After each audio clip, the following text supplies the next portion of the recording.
नमस्कार। कविता कली करने को भारी भल लगे।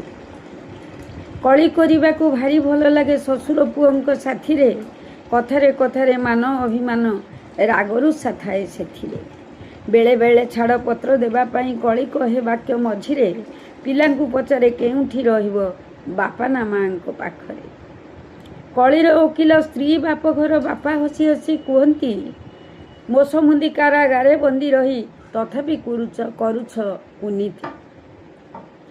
झीटा मोर भारी पारिबार स्वच्छतार मन बही को दिन को दिथर जदि पढ़ी पार कली चलीजीव दूर को। स्नेहर रज्जुरे बांधी ताकू थरे श्रद्धार औषध खुआओ आपणार करी पारिले तुमर प्रति मुहूर्त विजय। जो गृहे स्वामी स्त्रीर संपर्क सर्वदा मधुटू मधुर से घरे न थाए किछि बाधा विघ्न सम्मान रे बंचे संसार। से घरे न थाए किछि बाधा विघ्न सम्मान रे बंचे संसार। सम्मान रे बंचे संसार। नमस्कार।